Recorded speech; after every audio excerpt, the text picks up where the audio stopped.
హాస్య బ్రహ్మ శ్రీ భవిడిపాటి కామేశ్వరరావు గారి త్యాగరాజు ఆత్మ విచారం 23వ భాగం 28/9/20 ప్రహ్లాద భక్త విజయం. కీర్తనలు అయిపోయినాయి. భక్త విజయం, దాని తర్వాత నౌకా చరిత్ర. శ్రీహరి ప్రత్యక్షమయ్యాడు ప్రహ్లాదుడికి. నీకు కావలసిన వరం ఇస్తానురా బాబు, నువ్వు ఈ భూగోళాన్ని ఆదర్శవంతంగా పరిపాలించే రాజు కావాలని నా కోరికరా. నీకు ఏది కావాలంటే అదగరా, ఇస్తానంటే నాకేం వద్దు, నీ సేవా భాగ్యం ప్రసాదించు అని చెప్తే ముచ్చటపడి ఒళ్ళో కూర్చోబెట్టుకొని ముద్దాడి తర్వాత హరి అంటున్నాడు. శ్రీహరి జ్ఞాన వైరాగ్య విజ్ఞాన సద్భక్తులు సమానంగా మేళవించటం. జ్ఞానం, వైరాగ్యం, విజ్ఞానం, మంచి భక్తి, సద్భక్తులు సమానంగా మేళవించటం భూమి మీద ఇంతవరకు నేను ఎక్కడా చూడలేదురా. 3 లోకాల్లో మాన్యుడైనటువంటి నిన్నొక్కడిని చూశాను ప్రహ్లాదా. నీకు సమానం ఎవ్వరు లేరు నాయనా. అంతరంగ శుద్ధి కలవాడవై వినరా నా మాట. నీ చేత వివరంగా మాటలు చెప్పించి వినాలనే కోరిక పట్టింపు వహించానా అన్నట్టుగా నీతో వాద ప్రతివాదం జరిపానురా. ఇప్పుడు సంతోషించి సుప్రసన్నుణ్ణి అయ్యా. నువ్వు కోరుకున్నవన్నీ తప్పక దొరుకుతాయి. నేను అనుకున్న పనులన్నీ కూడా నెరవేరుతాయి. కనుక ఓ దానవపుత్ర, సుఖంగా వర్ధిల్లు నాయన. అఖిలాండ ఆచంద్ర తారార్కంగా పరిపాలించి సానందంగా వెలసి హాయిగా ఆరోగ్యంగా. అప్పుడు తన కోరికలన్నిటినీ ఇచ్చిన భక్తుణ్ణి, పరమ పురుషుడు, చరాచర రూపుడు, శంఖచక్రాలు గల ఆజాను చతుర్బాహుడు, విశాల నయనుడు, పురాణ పురుషుడు, శరణాగత వత్సలుడు, జగన్మోహనాకారుణ్ణి, దివ్య తేజోమయుని, దివ్యమైన పీతాంబరం వనమాలా ధరించినవాడు, ఆది మధ్యాంతాలు లేనివాణి, అఖిల లోక పూజ్యుని, ఆత్మారాముడైన శ్రీమన్నారాయణమూర్తి ప్రహ్లాదుడు షోడశోపచారాల చేత పూజిస్తూ బ్రహ్మానంద వసుడై అంటున్నాడు. ఓహో భక్తులకు భక్తుడైన వాడ, పరమపురుష, చరాచర రూప, శంఖచక్రాంకిత చతుర్బాహు, పుండరీక నేత్ర, పురాణ పురుష, శరణాగత వత్సల, జగన్మోహనాకార, దివ్య తేజోమయ, దివ్య పీతాంబరధారి, దివ్య వనమాలాలంకృత, ఆది మధ్యాంతరహిత, అఖిల లోక పూజ్య, ఆత్మారామ శ్రీమన్నారాయణమూర్తి. ఆహా ఆనందమానందం, ఇదే బ్రహ్మానందం, నిత్యానందం, సదానందం, పరమానందం. కీర్తన కూడా అది ఆనందమానందమాయన ఏదో ఉంటుంది. మహానందం, ఆనందమయం. రామా నేను ధన్యుణ్ణయ్యా, ఆనంద సముద్రంలో ఈదే వాణ్ణి అయ్యా, నిత్యము నీ వాణ్ణి అయ్యాను అని పేరు తెచ్చుకున్న వాణ్ణయ్య. ఆనందం నాటి మొదలు నిన్ను నేను వేడుకొని దుష్టజనులతో స్నేహం మానేశాను. నా మానం కాపాడడానికి నువ్వే పూచీ తీసుకున్నావు. ఆనందం పాపాలకి వెరిచాను అనుకున్నాను, పూచి నువ్వే అనుకున్నా. ఆనందంగా ఉంది. పాపాలకి వెరిచ, హృదయ తాపాలన్నిటినీ శాంతపరిచ, నీ పాదాలు వక్షం మీద వహించి ధ్యానించి ఆనందం. స్త్రీల గురించి ఆశలు అసహించుకున్న ఈ కలికాలంలో నీ నామసారమే బ్రతుక్కి ఆధారం. అది చేసి దుఃఖాన్నించి తప్పించుకోవచ్చు కనుక ఆనందం. ఈ భూ సౌఖ్యాలని ఏమైనాయంటే కలలో సంక్రమించి ఐశ్వర్యం మోస్తరుగా అయిపోయి ఈ మాయ సంగతి నిన్ను కొలిచి ధ్యానించి నేను తెలుసుకున్నా ఆనందం. అలా తెలుసుకోవడం ఆనందం. నీ అందం చూసి సొక్కిపోయి వదలటానికి ఒప్పు అని ప్రేమ చేత నీకు చిక్కిపోయా. నా కాలమంతా నీకు ధారపోసి మొక్కుకొన్న ఆనందం. బ్రహ్మే కాదు, ఇంద్రుడే కాదు, శివుడే కాదు, మనసులో పుట్టిన తలపులని నోటితో చెప్పగలరా ఎవడైనా? ఎవళ్ళ తరమవుతుందయ్యా? రామా, ఆనందం. నన్ను అన్యుణ్ణిగా నువ్వు చూడల కాబట్టి నేను ధన్యుణ్ణి అనుకోవడానికి ఇక జంక. నువ్వు భక్తాగ్ర గణ్యుల పాపాంధకారానికి సూర్యులాంటి ఆనందం. రాజసగుణం చంపుకున్న నీ జపం మనస్సులో పూనుకున్న త్యాగరాజు చేసుకున్న పుణ్యం బట్టి నువ్వు లభించావనుకున్న ఆనందం ఆనందం ఆనందం అంటూ ఆనంద పారవశ్యంలో పాటి తర్వాత హరికి మంగళం పాడదలిచి హరికి మంగళం జయమంగళం అని ఇందాక చెప్పిందంతా దాల్లోకి వచ్చి హరికి మంగళం జయమంగళం నిత్య శుభమంగళం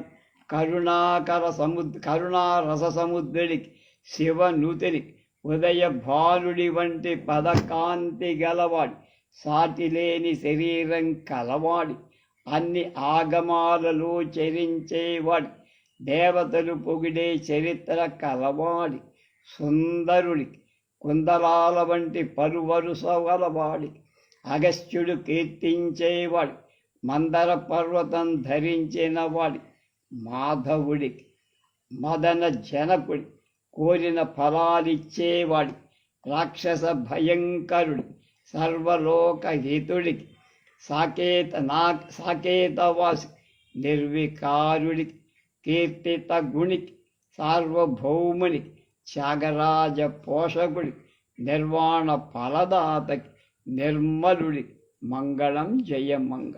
తెరపడిపోయింది అంకం 5. ప్రహ్లాదుడు హరిని సేవిస్తూ ప్రపంచాన్ని గడ్డిపోతగా కట్టి నేత్రోత్సవ ఆనందం తేల్తుండగా అతని మనస్సు శోధించాలని హరి ప్రహ్లాద భక్తుడి హృదయాన్ని నేనెలా గణిస్తానో విను.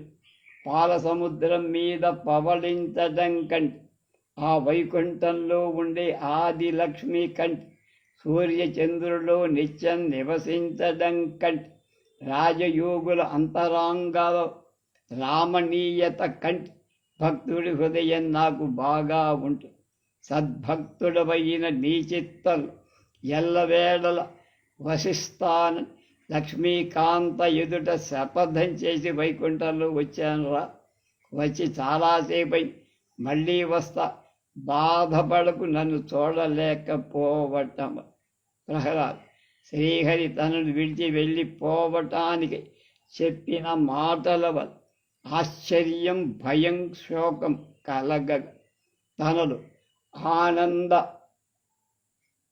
సాగరంలో నేను తెప్పల తేలుతుంటే ఈ దానవారి నా చెవికి చురుక్కుమనేటట్లుగా మళ్ళీ వస్తాను వెళ్ళొస్తానని దభేరును అన్నేశాడు. ఎంత దీన మనస్కుణ్ణి కావాల్సి వచ్చింది అని చివాలన లేస్తాడు ప్రహ్లాద్. తనలో ఏం మాటలు నేనిప్పుడు విన్నా ఏమో, నీ చేసుకున్న కర్మ ఎలాంటిదో. పైకి నిన్ను ఎడవాసి నిమిషమైనా నేనుండను. నిన్ను విడిచి ఉండాల్సి వస్తే నాకు తల్లిదండ్రులు అక్కర్ల, అన్నదమ్ములు వద్దు. ఈ శరీరమే అనవస. గరుడ గమన విశ్వాధార విను. నిన్ను చూస్తూ ఉండటమే నాకు మహాభాగ్యం. అది నాకు చాలు. నన్ను విడిచిపెట్టి ఎటు కదలకు రామయ్య. నన్ను వదలకు. నిన్ను విడిచి నిమిషం కాదు, అర నిమిషం కూడా ఆగలేను. శ్వాస బిగబట్టి సముద్రంలో ములగా ఆణిముత్యం దొరికినట్టు నాకు దొరికావు శ్రీనాథ్. భరించలేని ఎండ కాసేవేళ కల్పవృక్ష నీడ దొరికినట్టయింది నాకి. భూమి తవ్వగా ధనభాండం తగిలినట్టు నీ సన్నిధి నాకు లంకె బిందెల్లాగా అయ్యి. నన్ను బాగా ఏలుకో త్యాగరాజనుత, ఈ శరీరం నీకు ధారపోశానయ్యా. అప్పుడు సనకాది మహర్షులు అంటున్నా, ఓ రాఘవా, నువ్వు కనపడకపోయినప్పుడు సీతాలే నేను లేను. నీళ్లలోంచి చేపని తీసి బయట పారేస్తే క్షణమైనా జీవిస్తుందా? ఓ శత్రునాశి, నిన్ను తప్ప తండ్రిని కాని, శత్రుఘ్నుణ్ణి కాని, లక్ష్మణుణ్ణి కాని, స్వర్గాన్ని కాని చూడాలనే ఇష్టం నాకు ఇప్పుడు లేదు. అప్పుడు హరి తనను నిమిషమైనా విడిచి ఉండటానికి తరంగాదని చెప్పే ప్రహ్లాదుడి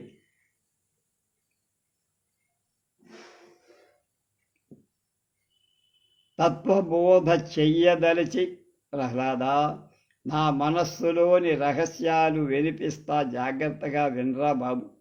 నీ వంటి భక్తజనం యొక్క అంతరాంగరాలలో సుందరమైన రూపంతో వర్తిస్తూ శుభాలు మాట్లాడుతూ కోరికలు చెల్లిస్తూ సృష్టిలో గల చరాచరాలు లీలగా వ్యవహరించేవాణ్ణి కదా నేను. ఈ జగత్తంతా నీకు నేను దొరికిపోయినట్టు మరెవరికి దొరకలేదురా. లక్ష్మిని చూసి మళ్ళీ వస్తా. మళ్ళీ రావటం ఎప్పుడు అంటే నన్ను విడచి అనేటువంటి కీర్తనలో అదంతా ఉంది. ఎప్పుడంటే 3 రోజుల తర్వాత. ఇక నేను అక్కడ ఉండకుండా వచ్చేస్తారా వైకుంఠాలు అని వడివిడిగా చూస్తూ ఉండు అన్నట్టు ప్రహ్లాదుణ్ణి చాలా శాంతపరుస్తూ ఘనమైన తన రూపంతో మెల్లిగా లేస్తాడు శ్రీహరి.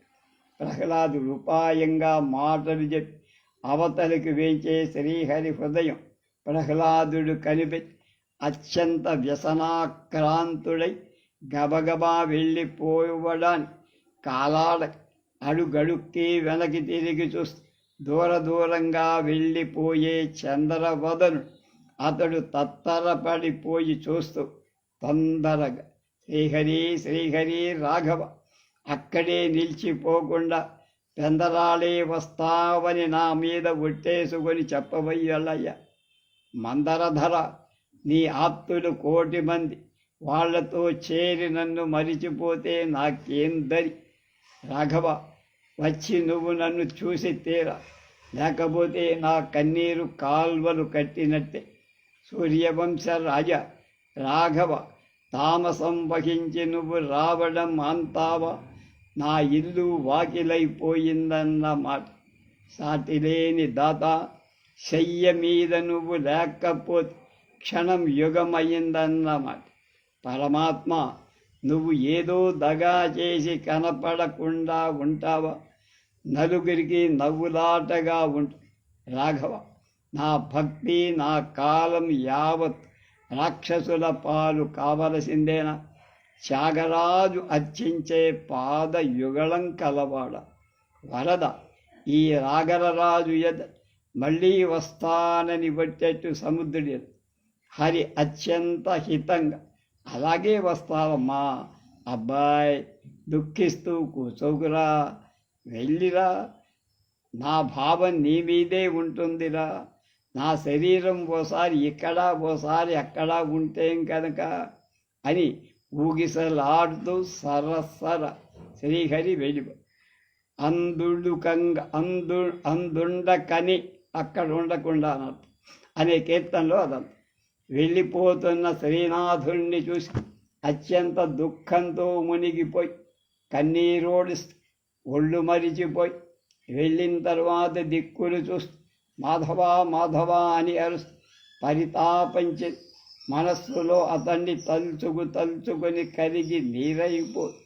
హరిని చూడకుండా ఉండాల్సిన దశ పట్టింది కదా. చెంతనే తల్లి లేని కొడు అయిపోయానే. భర్త కనిపించని సాధ్వీమని పరితాపం నాకొచ్చింది. సూర్యామస్తమయం వేళ చక్రవాకి పక్షి మోస్తరైంది నా బతుకు. నాలా దాహం వేసే ఆవుకి నీళ్లు కనిపించినట్టుంది నా బతుకు. ఇట్లా కావాలని అన్నీ నా దుద్దుట రాశాడు బ్రహ్మ.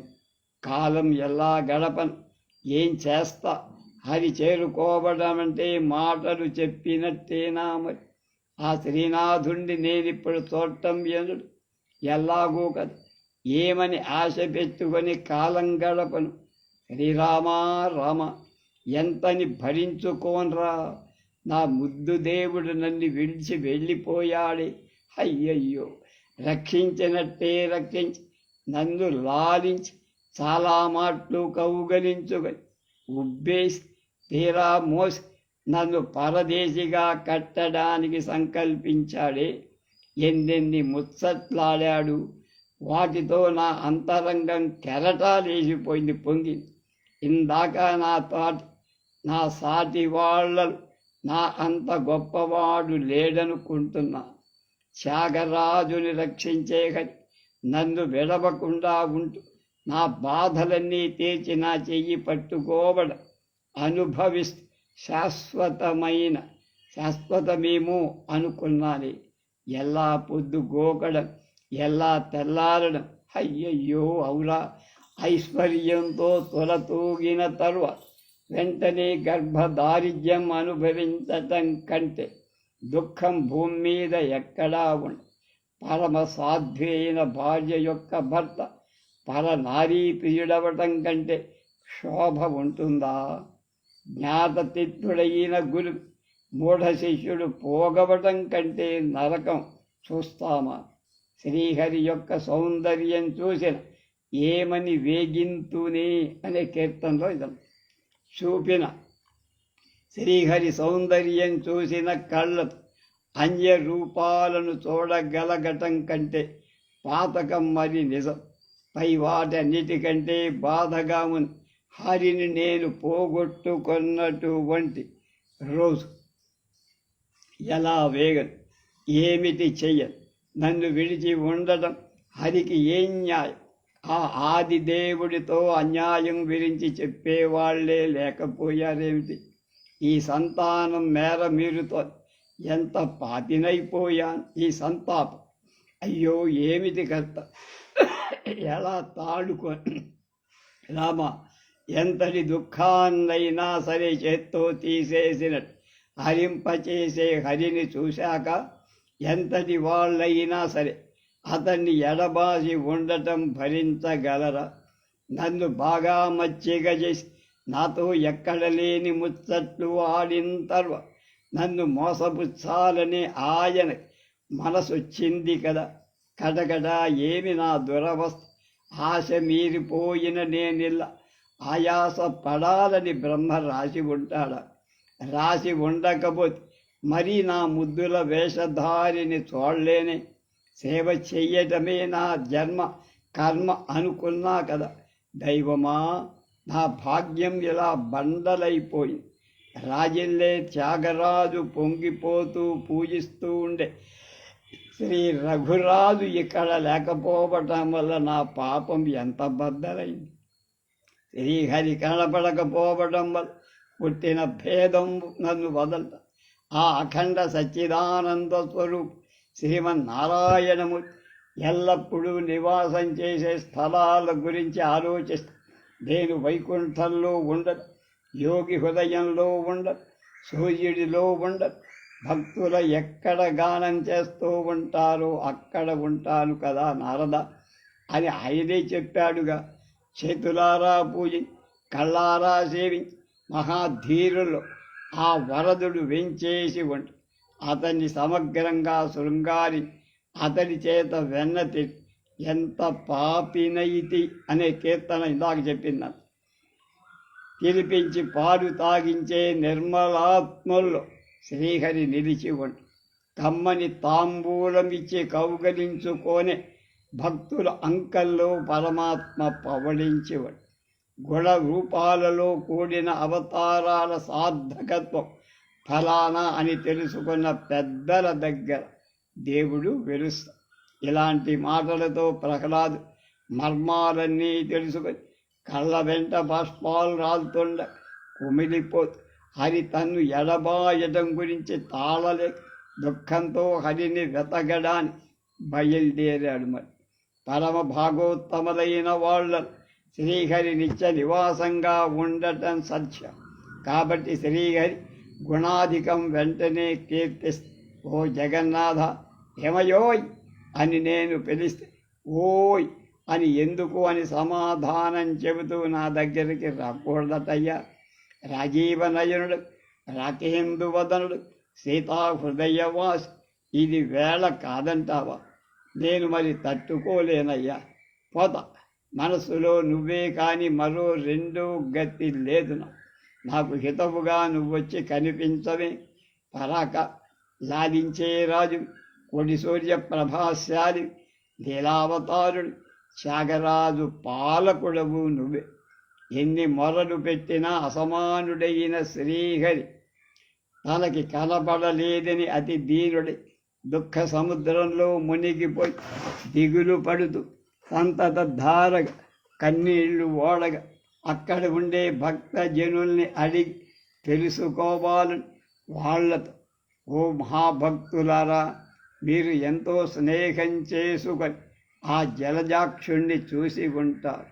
చెప్పండయ్యా, మీకు 1000 సార్లు మొక్కుతూ కాస్త దయచేసి మాట్లాడండయ్యా. ఎలా ఉంటాడు చెప్పనా? ఆయన చేతులలో కోదని ఓ జగన్నాథ అనే కీర్తన, చెలిమిని జలజాక్ష అనే 2వ కీర్తన భావన. ఆయన చేతుల్లో కోదండం వరిసిపోతూ ఉంటుంది. ఆయన కళ్ళు దయారసంతో నిండి ఉంటాయి. చూడగా చూడగా మనసు కరిగిపోయేటువంటి సుముఖత్వం కలవాడండి ఆయన. భక్తుల్ని పోల్చుకొని యథార్హంగా మాట్లాడడం కలిగిన ధ్యానం. ఆ అందగాడు నన్ను విడిచి వెళ్ళిన తర్వాత నా ఒళ్ళు చిక్కిపోయి, అంతకు పూర్వమే ఆయన ఎదట నాకు నా మనస్సు చిక్కి, అయ్యో నాలో ఉన్న దుఃఖం వెలిబుచ్చడానికి మాటలు రావట్లా. ఆ హరిని మీలో మీరు గ్రహించి ఆ మర్మం నాకు సెలవు. ఆయన త్యాగరాజుకు హితుడని తలుస్తూ మీరు కరుణ వహించి నా దుఃఖం బాపై. సాత్విక భక్తాగ్రేసుడైన ప్రహ్లాదుడు మొరబెట్టి కన్నీళ్లలో కరిగిపోతుండగా అతని ప్రేమకి దుఃఖాన్ని ఆగలేక దేవతా సార్వభౌముడై శ్రీహన్నారాయణము చిత్స్వరూపుడు భక్త చిత్తాన్ని అనుసరించేవాడు. ఉత్సవము పనగసాయి అన్నిటికీ తల్లిదండ్రి, దాతలలో దాత మా రమణుడు అంటే లక్ష్మీ రమణుడు.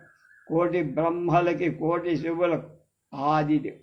లక్ష్మీ సమేతుడై బయలుదేరి యథార్థ భక్తుడి దుఃఖ నివారణ చెయ్యట కొడుకుని చూడవచ్చే తల్లి మోస్తరు.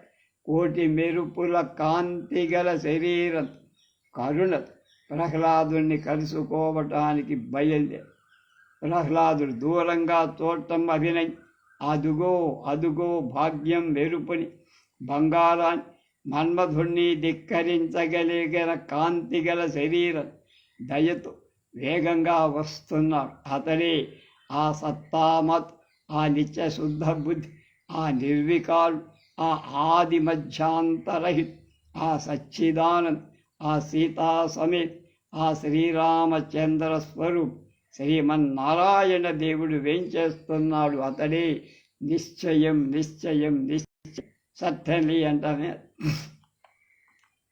హే కళ్యాణ రామ, రక్షించు పావన గుణరామ, ఇట్లా వచ్చేటువంటి నువ్వు నా జీవానికి ఆధారం, నువ్వు నా శుభానికి ఆకారం, నువ్వు నా నోముకి ఫలం, నువ్వు నా ఒంటికి బలం, నువ్వు నా వంశానికి ధనం, నువ్వు నా యొక్క 5వ తనం, నువ్వు నా మనస్సుకి ఆనందం, నువ్వు నా సుఖానికి కందం, నువ్వు నా సంతోషం, నువ్వు నా ముద్దు వేషం, నువ్వు నా మనస్సుకి ఆహారం, నువ్వు నా యొక్క శృంగారం, నువ్వు నా పాలి భాగ్యం, నువ్వు నా యొక్క వైరాగ్యం, నువ్వు నా జీవనం, నువ్వు నా యౌవనం. నువ్వు వేదానికి సారు, నువ్వు దైత్యులకు దూరం, నువ్వు ముల్లోకాల ఆధారం, నువ్వు ముత్యాలహారం, నువ్వు దేవతల మొదటి దైవం, నువ్వు దుర్జనులకు అభావం, నువ్వు పరానికి బ్రహ్మం, నువ్వు పాప గజానికి శం, నువ్వు నిర్వికల్ప్, నువ్వు ఈశ్వర జన్మ, నువ్వు సర్వోత్తమం, నువ్వు మాయాతీతం, సర్వోన్నతం, నువ్వు సముద్రంలో గుప్తం, నువ్వు త్యాగరాజుని ఆప్తం. అడుగో అడుగో దగ్గరకొచ్చాడు, ఇతడే జీవనాధారు, నా నోముల పంట, ఇంద్రాదుల చేత నుతింపబడేవాడు ఇతడే, వెనక నన్ను రక్షించింది ఇతడే, సర్వానికి ఈశ్వరుడు ఇతడే ఇతడే ఇతడంటే ఇతడే, అచ్చంగా ఇతడే. మరి భ్రాంతి అనవసరం, నిస్సందేహం, నిశ్చయం, ఇతడే శ్రీమన్నారాయణ. అప్పుడు తల్లిని చూసిన బిడ్డ, చంద్రుని చూసిన కలవ, జారుణ్ణి చూసిన పల్లవప్పాని, సూర్యుణ్ణి చూసిన విప్రుడికి ఆసక్తి హెచ్చిన అఖిలోత్తమ దేవుణ్ణి చూసి ప్రహ్లాదుడి ఆప్యాయం అతిశయించ ఒళ్ళు జల్లుమన. అతడు శ్రీహరికి మొక్కి తన ఆనందాశ్రుధాలు శ్రీహరికి అర్ఘ్యపాజ్యంగా ఇచ్చాడు. పాహి కళ్యాణ రామ్ అనే కీర్తన భావం తక్షణం జగమంతా మెచ్చగా, తనకి సంతోషం హెచ్చక, కరివరదుడైన శ్రీహరి తన పాదాలకు మొక్కే ప్రహ్లాదుణ్ణి పట్టుకొని లేవనె, తొడ మీద కూర్చోబెట్టు, చెయ్యి తన చేత్తో పట్టు, కవిగిట్లో చేర్చుగా, మొహంతో చేర్చ. ప్రహ్లాదా, నీకు నేను ప్రాపు అయ్యానురా.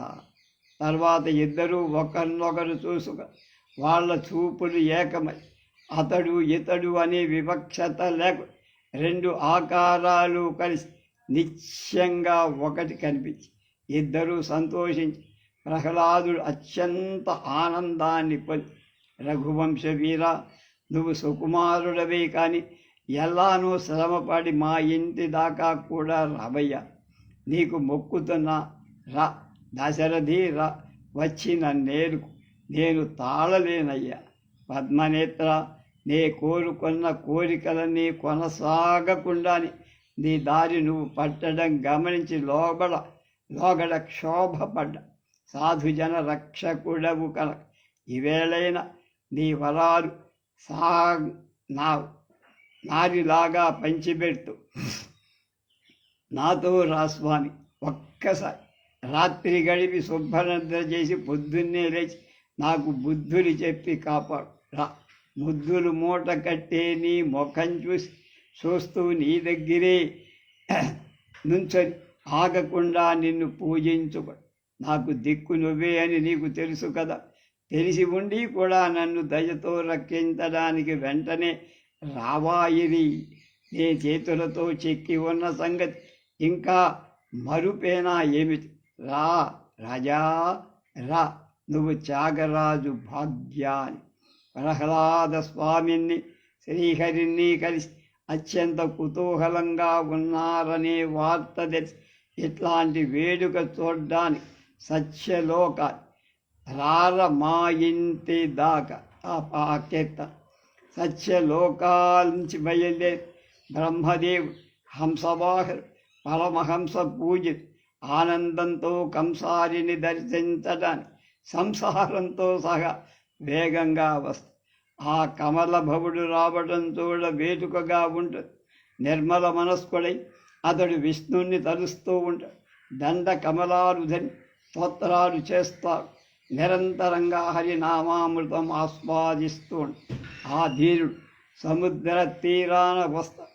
అజానుబాహుడు, ఇంద్ర నిమితుడు, వినుతుడు, రాజీవాక్షుడు అయిన త్యాగరాజు నుతుణ్ణి ఎప్పుడు చూడ్డమా అని వస్తాడు. మరిన్ని ఈ వైభవాల సంగతి విని పరవశుడే ఇంద్రుడు మరీ శృంగారు చేసి సొగసుగా స్వర్గలోకం నుంచి బయలుదేరి నిరవధి సుఖం ప్రసాదించి పరమాత్ముడి కోసం వేయించేస్తాడు. ఆ సహస్రాక్షుడు వచ్చే ముత్తర చూడటానికి ఎన్ని కళ్ళుంటే సరిపోతాయిరా.